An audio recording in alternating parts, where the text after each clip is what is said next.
We are live. It is Friday, July 24th, 2020, 5 o'clock p.m. We're late because we have an echo and we still have it. So I'm going to turn it over to Kate, mute myself, and figure out what's wrong while she talks. Yeah, so welcome to In Lieu of Fun, Steven. We are super glad to have you. To the audience, we have Steven Levy here today. He is, I know, I'm echoing too. I wonder if this has never happened before. I don't know what's going on.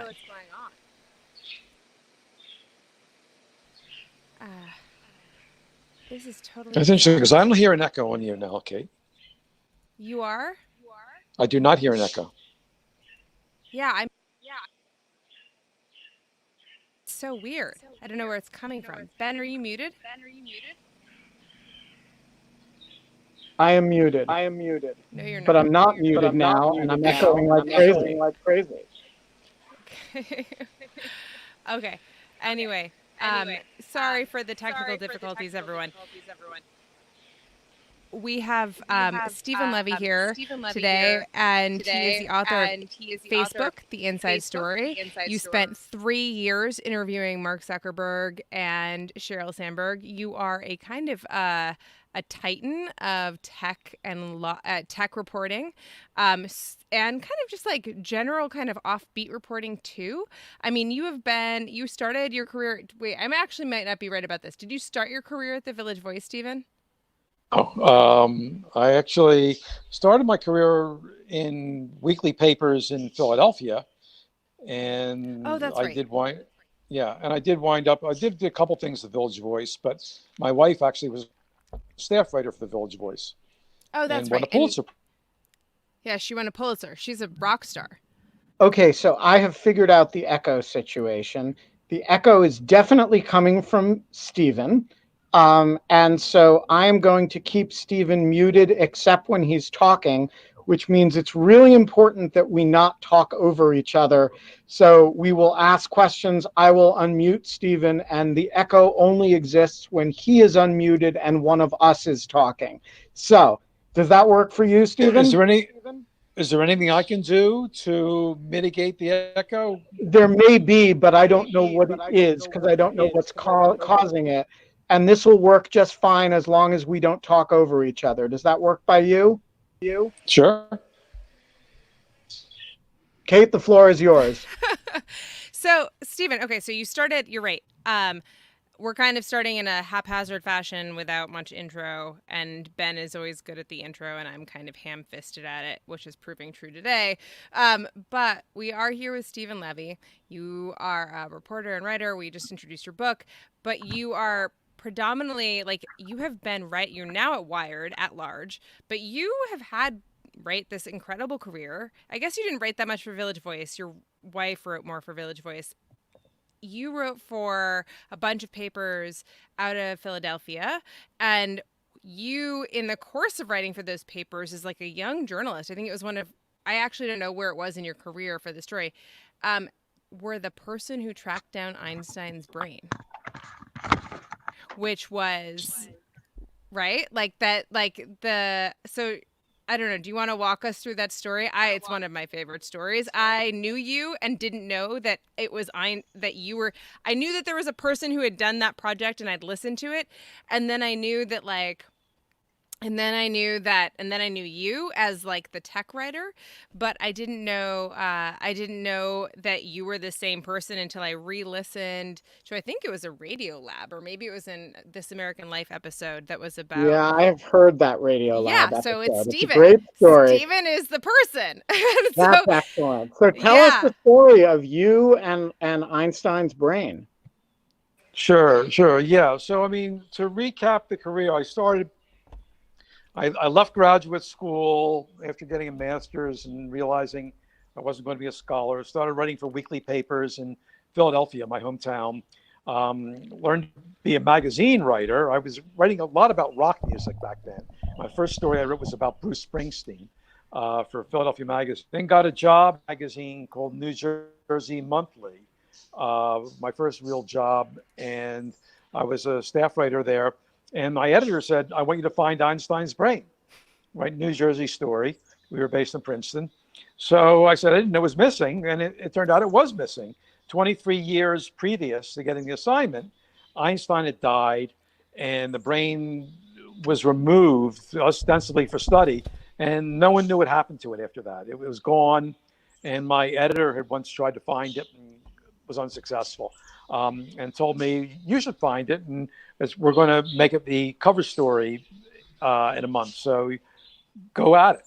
And I did track it down. I figured out who had it. It was the pathologist who did the autopsy on Einstein, and he was supposed to study it, but he never did anything with it. So I tracked him down, and he was very evasive, and he lived in Wichita, Kansas, and I flew out there to speak to him, and I hope to see the brain. And we had this sort of intellectual jousting match where we were talking, and he admitted he was studying it, he had it, and finally he broke down. We were sitting in his office in this, medical lab, not a research lab. It's the kind of lab just takes your blood and things like that. And he walks behind me and out of a cardboard box pulls these things that look like big mason jars, and floating in there was pieces of Einstein's brain. So it was like a religious experience looking at it. Wow, that's it, Einstein's brain. And when I wrote the story, it was national news. Johnny Carson made a joke about it. People were camped out on this guy's lawn. And it actually began a new era for Einstein's brain, because when people read about it, some scientists who had not been in contact with this guy, Dr. Thomas Harvey, contacted him and actually did some research on the brain. But the brain actually began its own weird odyssey and became kind of a culture figure in and of itself. And just to, I grew up with this understanding that Einstein's brain had been studied and that there was sort of nothing unusual about it. Is there anything that is actually different about that brain from any other brain? Well, yeah, there's a couple things that are different. It's sort of inconclusive what it means. On one hand, there are the number of glial cells differs. No one's sure what that means. Another is, there's this, thing, sort of like a gorge is called in like a fold in your brain that was much less pronounced for Einstein. And people think that might have had something to do with the way he thought. So there was a paper about that. So there has been some study. The real kind of stuff they would do now if they studied the brain, they can't do, because a lot of the DNA stuff got destroyed when they fixed it in formaldehyde. So I'm kind of super interested in I did neuroscience and cognitive psychology in undergrad. I've always had kind of these generally though, most people who do fMRI work or anatomy work with brains think that it's kind of a fool's errand to look for physical structures in the brain as kind of telling of some kind of thing like genius or whatever. You might find that there are more glial cells in psychopaths just as there are in Einstein's brain. But the point being that it's not clear what the determination of those cells might end up being if in the real world. But what struck me there's so much about the story that is fascinating, the least of which is actually, for someone who's interested in brains, Einstein's actual brain for me. I'm actually very interested in how your editor randomly thought of this and sent you on this errand across the country to Kansas to hang out in this weird dude's lab where he's keeping Einstein's brain in a cardboard box. What is going on? In that entire you're all, it's no offense, you're not working for the New York Times or Popular Science at this point. This is just that just seems like a big expenditure for a small town paper. Right. Well, it was a statewide regional magazine. It was something unusual for us to work on. So my editor, I think he used Harper's. Then he went to Rolling Stone. I actually got to know him when I was incessantly writing queries to Rolling Stone because I always wanted to write for Rolling Stone. And and eventually he was frustrated with Rolling Stone. And when I told him the editor's job was open at New Jersey Monthly, he came over. So, but he went and was at Harper's. They did an issue about the brain, and he come across a line in a biography of Einstein that said the brain was removed for study, and that's when he tried to follow up on it and didn't find anything. And for why we did it, well, you're always looking for interesting stories for your own little slice of the world, right? So we had an angle to make it our story. Einstein lived in Princeton, and that was where we located. So it was a sexy story that we could own. All right. So you went from the discoverer of the scholar who was hiding Einstein's brain to one of the country's leading tech writers. So what's the journey from a kind of regional New Jersey magazine to Wired and all these books that you've written about hackers, about most recently about Facebook? Just like, what's the career trajectory that took you from this point as a young reporter to the career that you've had since? Well, I was writing about pretty much all sorts of things, music and sports, and crime, and which was my wife's specialty. And we moved to New York in 1980, and one of the places I started writing for was Rolling Stone. I finally did get into Rolling Stone and became a contributing editor, and it was actually weirdly through Jane Fonda's film company the idea came to me to write about computer hackers.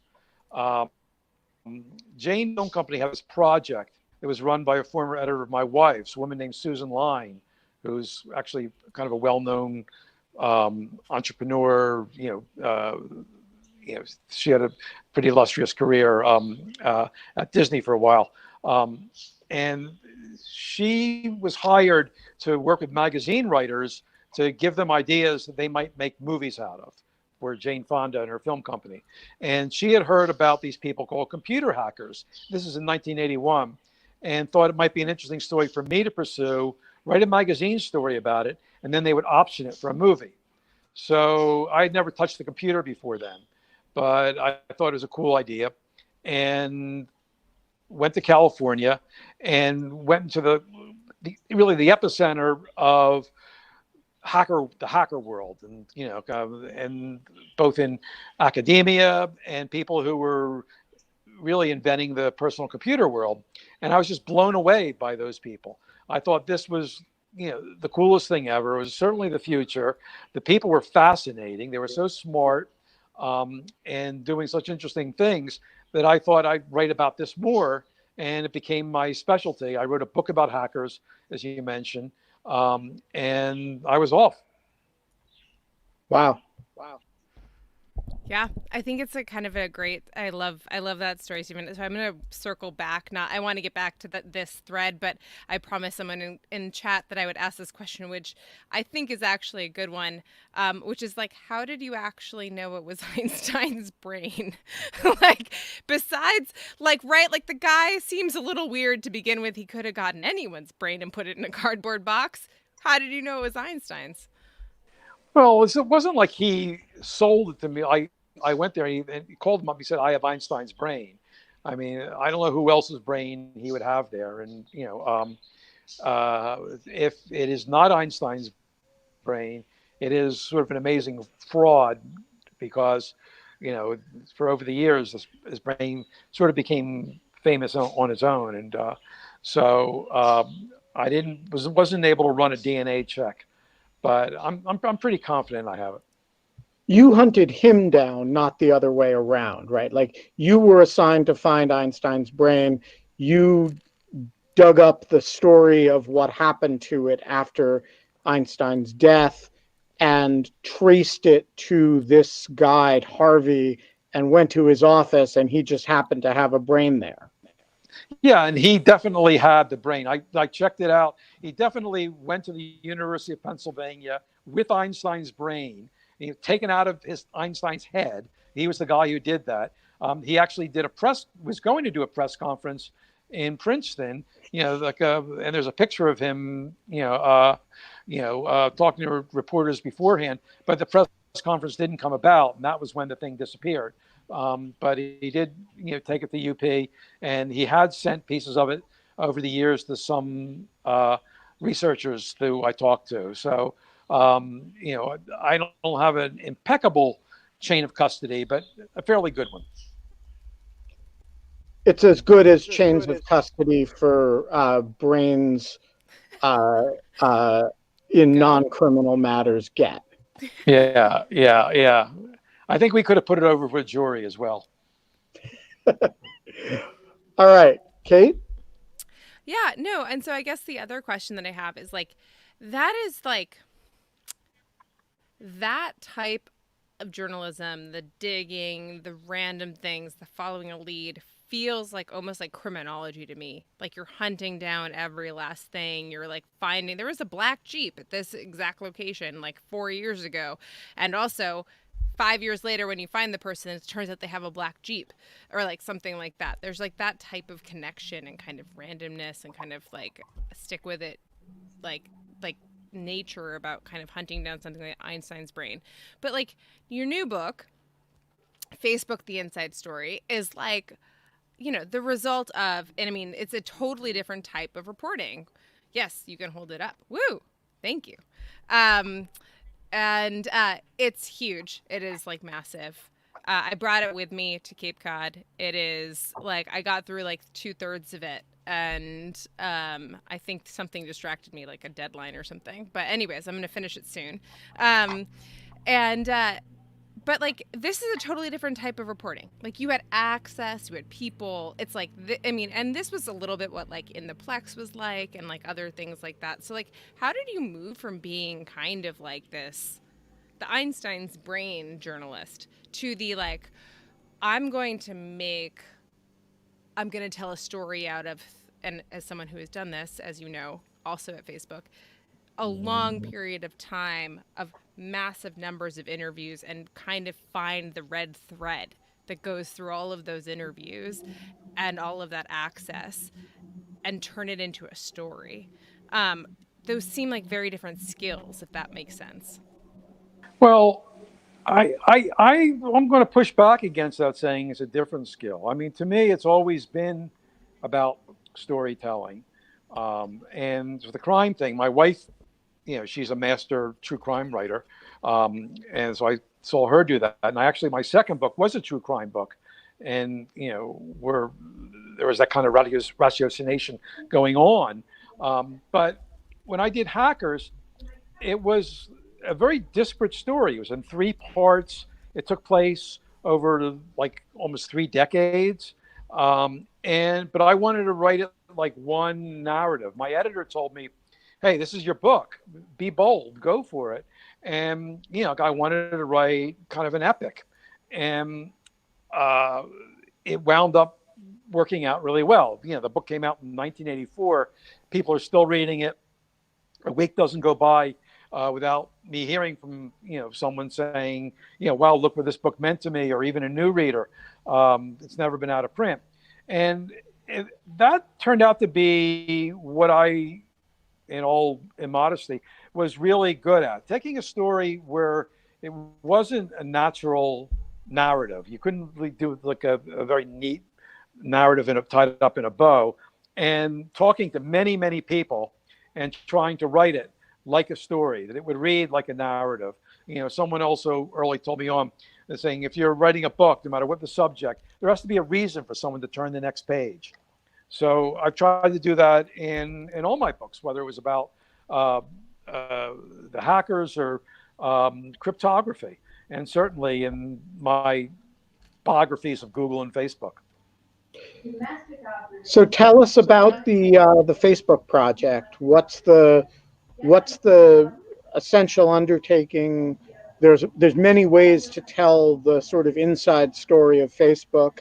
What's the tack that you took, and what are the sort of major stories that you tell in the book? The so the, I decided to write the book the day that Mark Zuckerberg said that 1 billion people had been on Facebook in the previous 24 hours. I realized that had never been done before, and I'd been covering Facebook. I'd known Zuckerberg since 2006, and but I realized right then, that was 2015, that this was something different. And I wanted to like dig into how that happened and what that meant. And what I wanted to do was get them to cooperate with the book. I had done a previous project about Google where they cooperated, and I wanted something similar where they would give me this cooperation, and I, in return, I would just like be fair. Nothing written down, and they don't get to look at the book beforehand or affect what's in the book. That's totally my choice. And it took me about a year for Facebook to get on board with that, because what I was doing was just talking to literally hundreds of their employees, talking to former employees, and also talking to all the people that you would talk to if you were doing a book without Facebook's cooperation, right? So I was just getting the benefit of hearing from them what was going on. And then I would try to figure out what the story was and tell the story. 3 months into my project, I began the end of the summer 2016. The election happened, and that just changed the narrative. And instead of having to figure out really what is the story here, the story was obvious. This is a company that went off the rails. So the question is, what happened and how did that happen? So it really became a mystery story to solve that mystery of what happened with this company that we all thought was so wonderful, or at least a lot of people thought it was, that now is so reviled. What went wrong? Like Chekhov said that if you put a gun in Act 1 in your play, it's got to go off in Act 3. So I was covering Facebook in Act 3. All the guns are going off. So I had to find out where they were first planted. That's a really great way of putting it. And yeah, I like that. Ben, were you going to say something? Okay, but you're muted. I can't hear what you're saying. I was going to say something as well about the metaphor, but you beat me to it, and I have nothing to add to what you said. Okay, yeah, it's a great metaphor, Steven. I love that. And I don't know when exactly I met you. I actually was trying to think of this the other day because I was at Facebook, but I would say that you had all this access to Mark and Cheryl. I spent as many probably hours per year. I only did 1 year, but hours per year as maybe you with kind of doing interviews and stuff. But mine was all at a completely different level of the company. And we've talked about this, obviously, you and I. But I don't remember when we met each other, but I started doing my work. And it's mine was all very factory floor. It was the people that were instituting things, the engineers, the policy team, all of these individuals that were I don't know, 10 layers away from Mark and Cheryl, or 4 or 10, or whatever it was, 4 at the least, 10 at the most, kind of thing. And we had very different,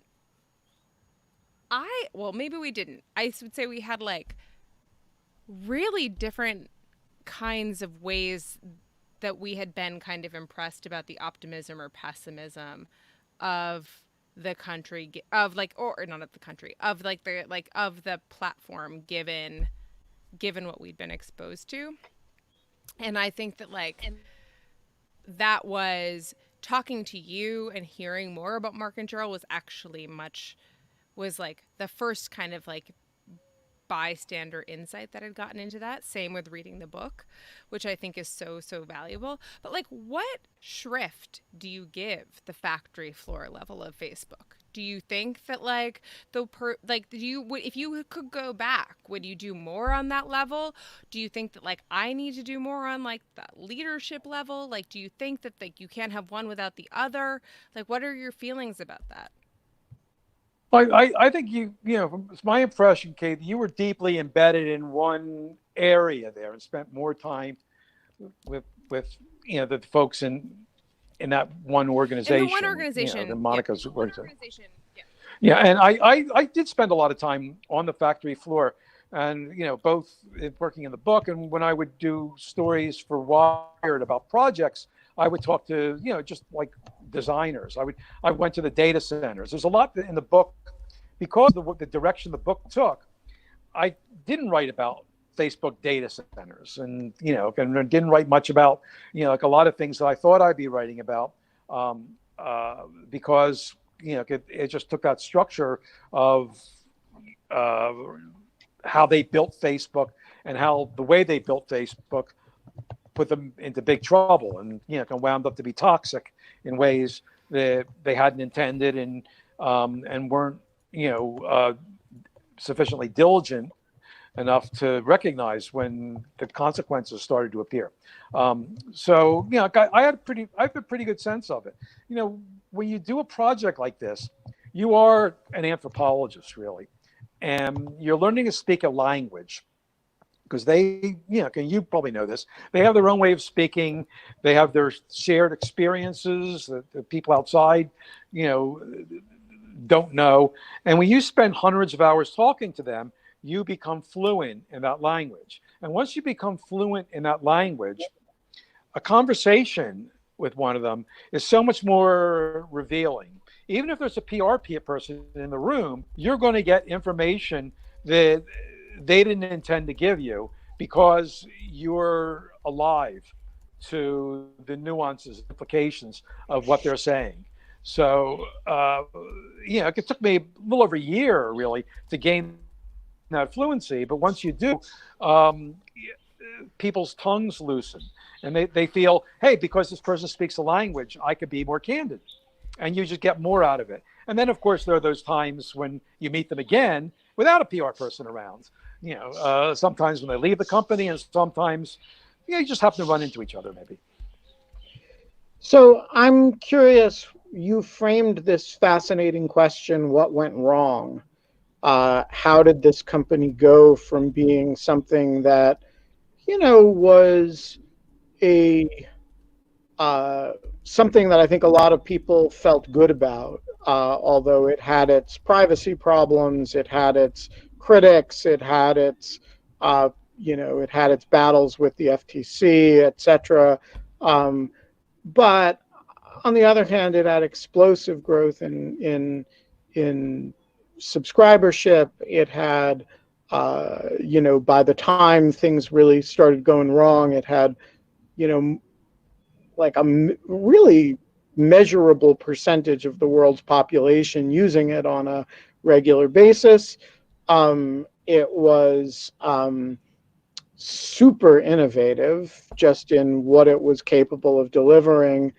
And with the possible exception of the media and Congress, it is now among the least trusted, entities around.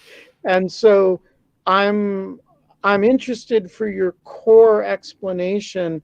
Obviously, a lot of people don't trust things that are big. There was the election stuff, but what's the basic story about how Facebook, what went wrong at Facebook? Well, I think it's two. You could summarize it, I guess, very quickly. They wanted, domination and growth. Those are the two things that Mark Zuckerberg thought were paramount in the way he built that company. He used to end all hands meeting by saying domination. And there was an element of tongue in cheek to that. I mean, it was sort of almost making fun of himself, of his own, desire for that, and people saw that, and it was like, oh, Mark, but people, but it was a serious side to it too. I mean, from the minute almost he founded the Facebook at Harvard, he was plotting to take it to other campuses. And the first place he took it to was not a place where there was no equivalent. It was an idea. It was very much in the air on campuses in 2004. But at Columbia, which already had a working kind of Facebook, digital Facebook there, and he wanted to knock them off. He thought, well, let me see if mine is good enough to knock those guys off. He was a big fan of the game Risk as a kid and really into adulthood. So it was kind of like a giant game of Risk for him to, when you play that game, you can kind of like go into countries where no one cares about and move your places men in there, and that just sort of weakens you. But, like a real good player will, hit the fortified country, because then the dominoes fall once you got that. So, and that was sort of his thinking. And the other thing was just wild pursuit of growth.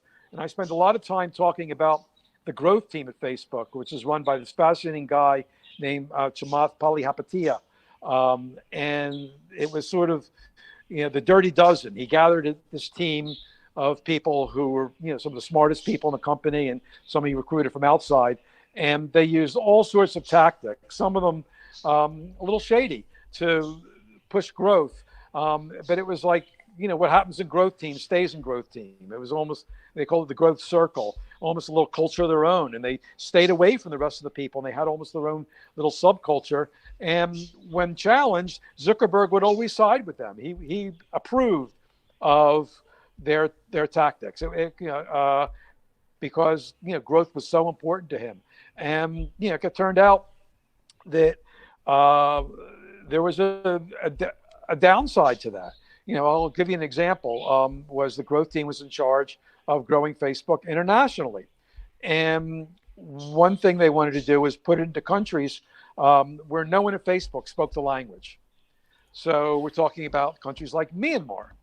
So you put that out there in a country where no one at Facebook speaks the language. So no one at Facebook could understand what was going on, when it turned out that the content on Facebook was being picked up, considerably, as getting very popular in that country as it became digital, and was almost synonymous with the internet.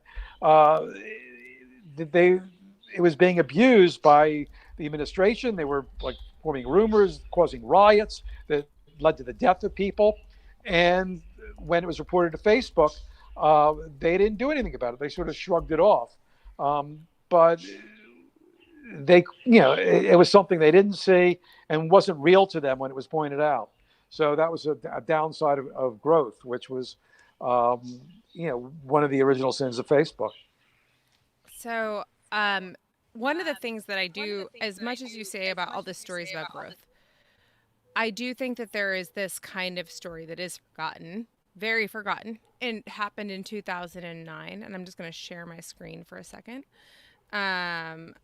Hopefully this will work. But here it, let's see if I'm just going to play this really quickly, or at least a few seconds of it.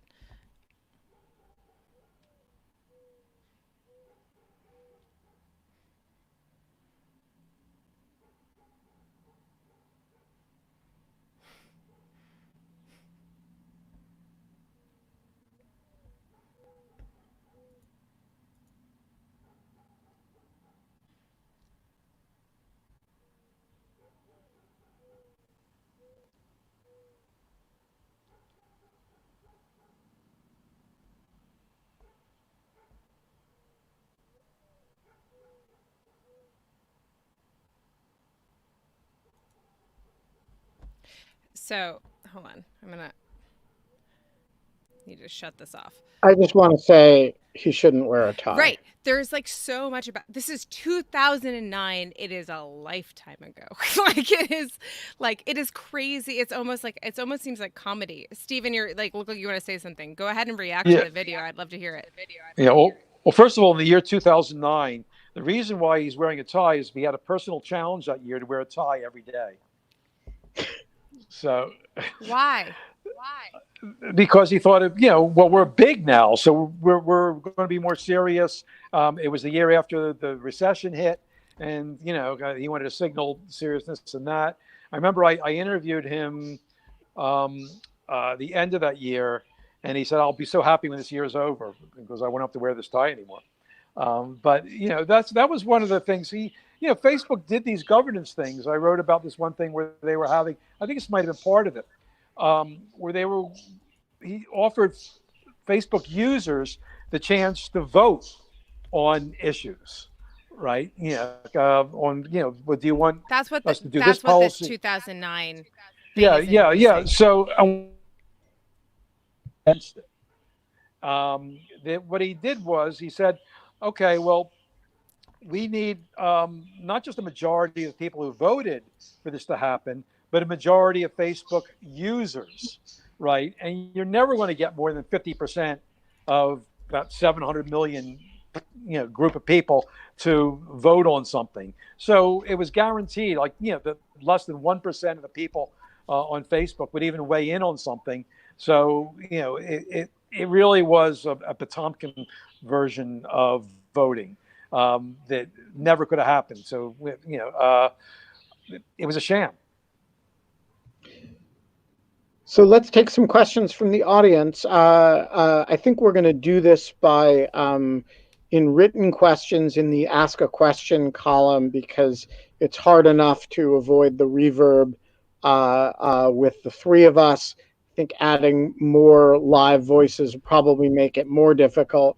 So if you have a question, just write it in the question column and we will read it. Kate, do you want to choose the first question? Yep. We have the first question, Joyce Fisher. Facebook's permissions required for use of the app on all non-Apple systems allow Facebook to have access to all of your text messages and contacts, regardless of whether they are Facebook friends or have Facebook accounts. How do they get away with this? I don't know that you had a great answer to that, but maybe you can shed some light about kind of what happened after a lot of the various privacy scandals that Facebook had and how they dealt with that. Yeah. Well, I think so. Facebook, early on, fueled its growth by getting access to people's emails. Somewhere along the line, they gave their permission, right? And you clicked off something, and you know what you're doing, and sometimes they sort of stepped on it in weird ways, and so they would basically use your contacts to grow Facebook. And I talk about how there was a big dispute with Microsoft when they were using Hotmail to do this, and at one point Microsoft cut them off, and their new users went down by 70%. In doing that, and the way they got past that was very clever. Is when Microsoft was desperate to make an ad deal with them, because MySpace at the time made an ad deal with Google. They went there and bargained with Microsoft and got Microsoft to turn that off. I'm not quite sure if they have that degree of access now, but certainly you see weird stuff happening in this one feature of Facebook that I go on at length about, is people you may know, and that's that little Cash carousel. Hill wrote about this. Yeah. She was great on that. I cite a lot of her work, but I try to get to the bottom of it. What's used in there. And one of the things I came across was it sort of Chamath, who was the head of the growth team, told me this, that they used it in sync with something that he referred to as dark profiles, which was something that Zuckerberg said didn't exist in Congress, where they would take out ads in people's names on Google, and you would see your Facebook profile there. When you search for yourself, you say, wait, what is this? And that would lead you to look at it and sign up. And then they would bomb you with people you may know to and bomb, your contacts, which they got from your email, with the people, saying, hey, so and so's on Facebook, and that would keep you on there because retention was important. So I think basically they get away with it because somewhere along the line you sign it up on this very dense terms of service. Yeah. So let's talk about that for a second and kind of like the work that I kind of did with the oversight board and the new governance type of project that they've been working on. I do want to go back to the video that I showed. That seems to me to be a very authentic plea. And I think that is something that we've seen multiple times from Zuckerberg. And I mean, I know that you think that I'm a little bit naive in this. I don't think I'm naive. I think that you can both be running a huge company and not want to be a terrible person, but not know how to deal with the two of them together all of the time, and not be able to foresee how they're going to run into each other if you decide to go down one path or another. But one of the things about the 2009 thing is that he shows this really deep commitment to like clearly being like, it was after. So I remember this from a Facebook user perspective. It was after they launched Newsfeed, and it was after they changed the terms of service and the privacy policies on the site, and people fucking flipped out. Like, people flipped out in the terms of the day. People like went crazy. It was nothing compared to the riots they have now and the delete Facebook and everything else, but they lost their minds and were like, this is such bullshit. We can't, we trusted this platform.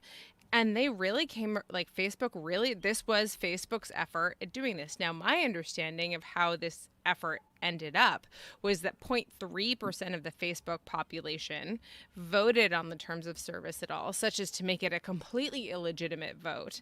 And thus, it slowly dragged on until I think from 2009, and then it was Elliot killed it in 2014 or something like that. It just was this is done. And but that's kind of goes back to kind of these aspirations of Zuckerberg, this kind of stuck in amber version of a high school, of a college freshman or sophomore to some extent, who is self-learned. He never, and then, the factory floor, and then all of the C-suite, which has congealed around him, around the power and the money and everything else. And I just wonder if they have different motivations, those three players, or if that's a totally erroneous way of thinking about this problem. Well, I think in that moment when he writes those things, Zuckerberg is sincere, and I've had conversations with him at these points where he comes out with these manifestos. But in looking back at that particular thing, it wasn't something where he released it and then got surprising pushback. It was something where the people around him were saying, don't do this in terms of changing the terms of service. They're saying this, we're going to get flack for this. This is wrong. And he overruled them, right? So it wasn't like this was, totally an unexpected consequence. It was like saying, okay, we'll get past it. And then he comes up with this idea that he gets excited about the governance thing. But I don't think you needed to be, Nostradamus to figure out that, there's no way that half of Facebook's users are going to be weighing in on this. Facebook knows how few people and users would weigh in on something like this. So that wasn't surprising. As for the oversight board, I don't know. I think, again, it sounds like exciting stuff. What he says, kind of, you could argue, and people in the governance world say that this breaks new ground. But I'm looking at it now, and I'm thinking, Facebook, when it wants to, can move very, very fast. And this is an initiative they thought of in 2018. It's 2020. I don't think they're going to be weighing in on things this year. What do you think, Kate?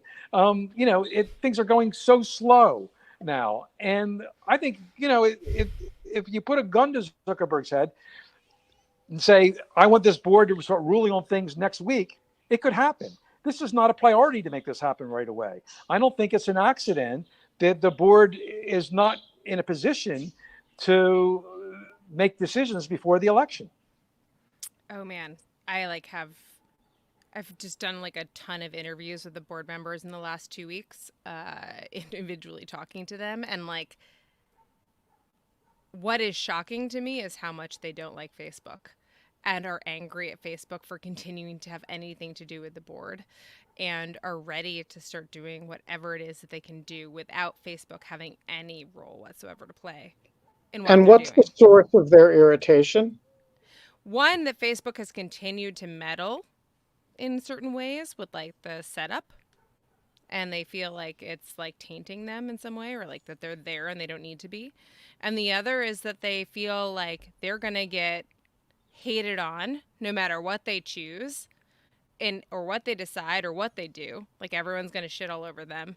And they just like the one thing that they don't want to do, or like a lot of the members they talk to don't want to do, is like look like they're in Facebook's pocket. And so I actually don't know how much control Mark would have in that scenario, because this was always the question is like, if you're going to set up a fucking independent board and it's going to be really independent and it's going to really check you as a real oversight thing, and it's going to be legitimate, like, yeah, like you're going to have to like let it set itself up. So anyways, but what do you think, Steven? I mean, well, what? But they're slowing down the clock. You know, if I mean, what you say is sort of what I always said would be most interesting. That if the board essentially went rogue, and if they're ready to do that, great. But they shouldn't wait till Facebook gives them the tools to do X, Y, and Z. Well, At a that certain is the point, thing. maybe point to say we don't want your, we're not going to wait for your fucking tools. We're going to start, doing this right now. Here's something, complaint that came to us, or they could just say, hey folks, go to us directly. Forget about this giant infrastructure that Facebook has made, which seems to be operating in, at a not very rapid pace, certainly not at Facebook time. And say, send us your stuff. We're just going to roll right now. Take, control of the machine of production to get things going if they're impatient. Because right now, as you say, they're sitting ducks. People are taking out ads against them, and they're not even able to do anything about it. So let's take a few more of the questions that are in the feed, Kate. Okay, so we have from John Bordeaux. Hi, John. I am not on Facebook, and yet my buying habits online are reflected in my bride's Facebook ad experience. Isn't this counterintuitive and personalized advertising? I can answer that question. Steven, do you want me to answer that, or do you want to answer that? So what this person's worried about getting the ads for the targeted ads? Yeah, the target that basically that they have an ad experience, that their wife has an ad experience on Facebook, and whatever their wife does on Facebook gets reflected in the ads that they see. Well, I mean, that's ad tech. I mean, Facebook says that people want relevant ads, right? And then that's, and I have to say, in certain cases, if the targeting is right, that people will respond to ads that are tailored to their real interests. I think that the other side of that is that when advertisers have enough information about who they're targeting, or use Facebook tools to send it to the targets that they want to reach without necessarily identifying them, people can be manipulated because of the knowledge that the advertiser has access to about them, and that's not something that anyone wants. In this case, I guess the questioner can there's a way to turn off the relevancy of ads. You could do that. Yeah, I have I'm gonna, John, I'm trying to find it for you, but there is a tweet storm on ad tracking that is absolutely perfect, and I actually assign this tweet storm from like an engineer um, to it's listed in the internet law textbook that I teach out of, but it gives an incredible account, much better than I can do in recapitulating it from memory, of basically how ad tracking works and how ad tracking works across platforms and via Wi-Fi. So if you and your wife are basically on the same Wi-Fi, that just is gonna screw you. And like you're just gonna get the same thing as anyone else that like is on your Wi-Fi and like whatever they're looking up. People in proximity, people in like there's just like various types of things. It's very creepy in a sense when you realize that it's there, but at the same time, if you didn't think about it a ton, you just wouldn't care that much. And like it's the thing that makes the internet go round in a lot of ways, and so it's hard to hard to like to question. Steven, do you have a follow up on that? The Google too, wouldn't it? Same thing. Yeah, same thing. Like and like Google search is like very similar, so they're all very like similar. But I will find this ad tracking thing. Ben, do you want to read the? I think that there is a question from Tony and also from Pontiac. So you want to read those together before we wrap up? Sure. Pontiac writes, if the basis of FCC regulation of TV and radio is commercial advertising, why isn't social media regulated the same? So I think the basis is not TV and radio being commercial advertising. I think the basis of FCC regulation is that the public owns the airwaves, and broadcasters on TV and radio are licensees of the federal government as a service on behalf of the public. And as a licensee, it is subject to regulation by the federal government. So I think the premise of that question isn't quite correct. But Stephen, if you have anything, if I'm wrong about that, No. Yeah, the FCC really doesn't have, a domain. They fought very hard actually not to have domain over the internet. So, with the death of net neutrality, that's sort of that's been locked in. So so stuff that isn't over the air, the content, even over the air, there's no more equal time provision.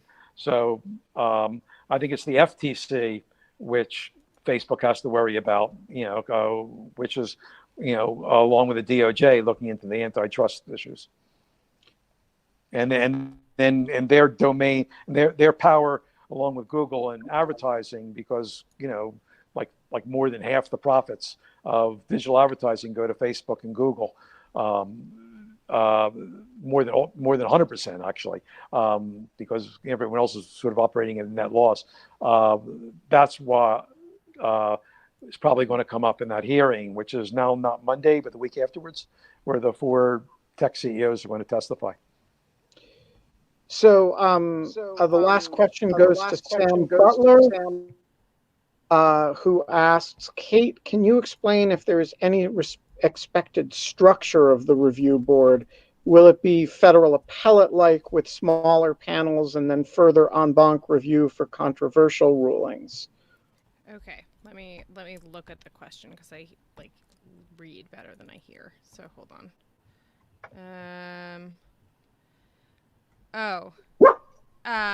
Yeah, that's a great question.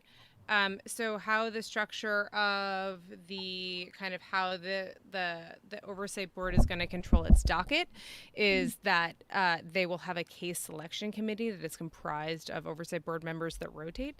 Those oversight board members will choose the cases that they feel are necessary to hear.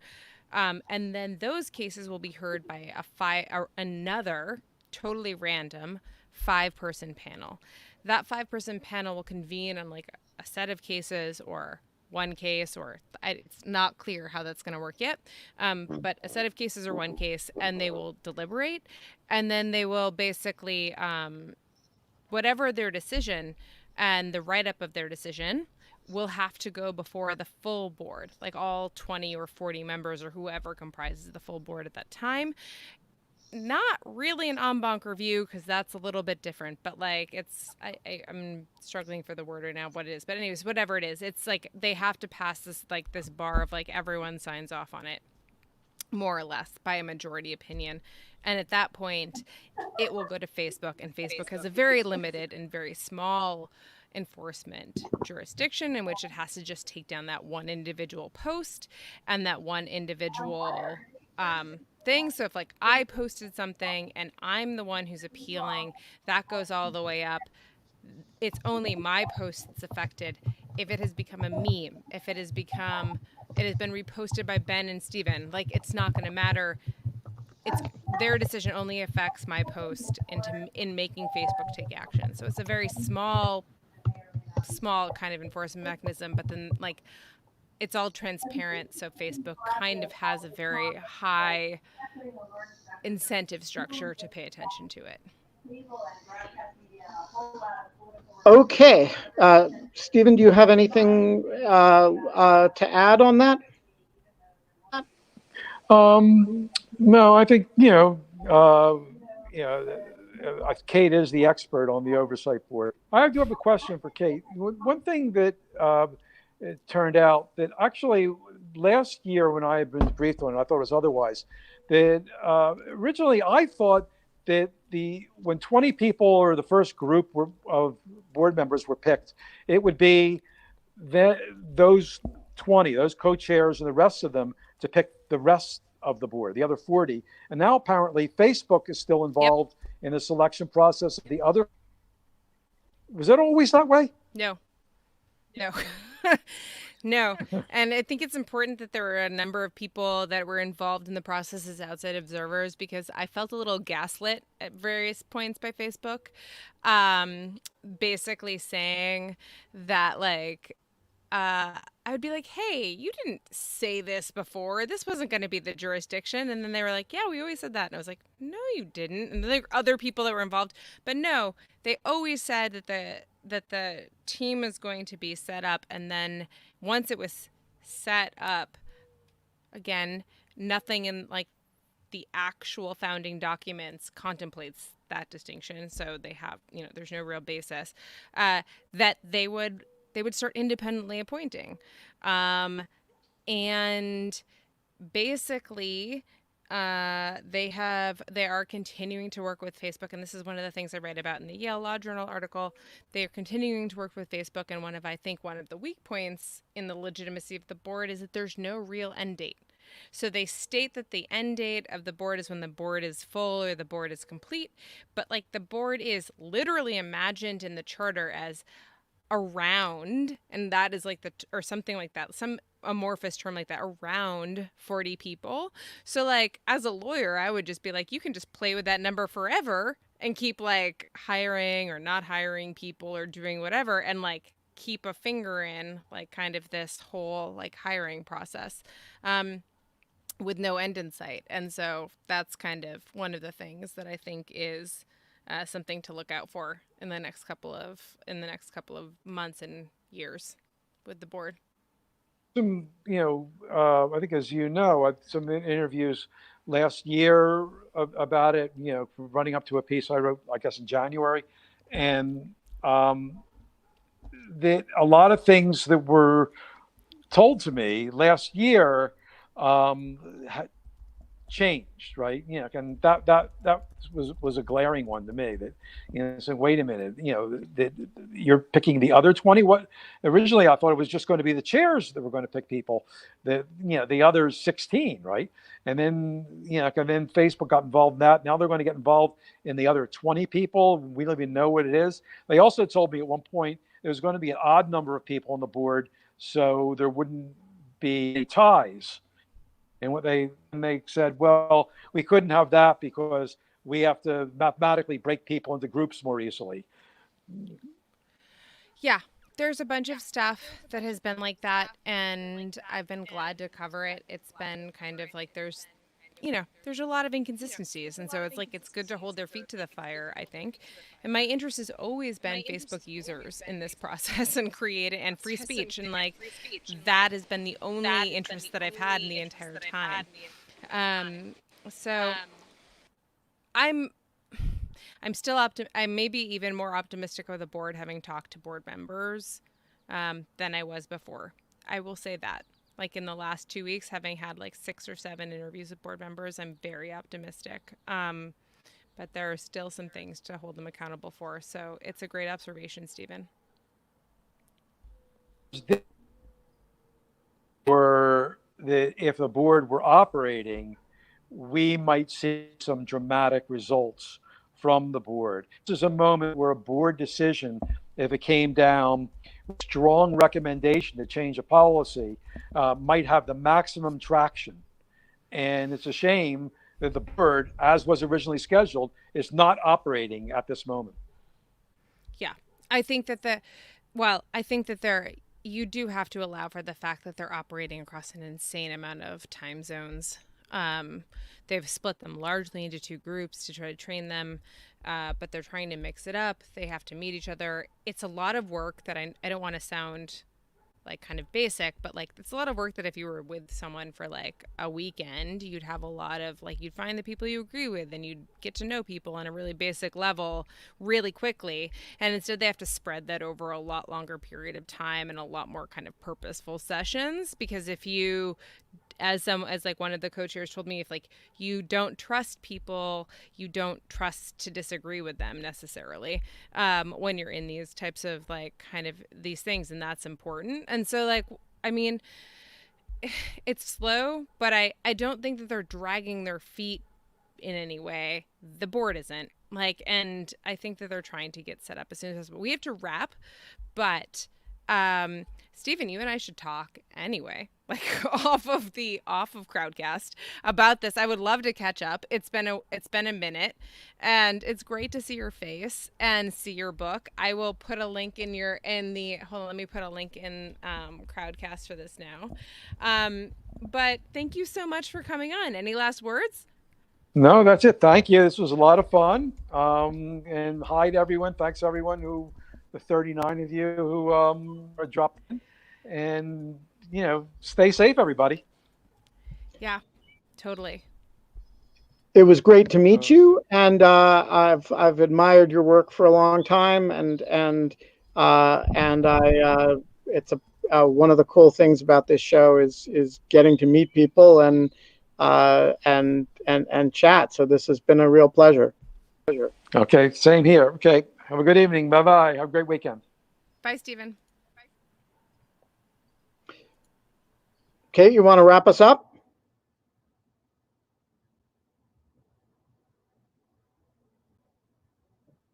I guess everybody left. So I'll just say we're not allowed to have fun anymore. But in lieu of fun, come hang out with us.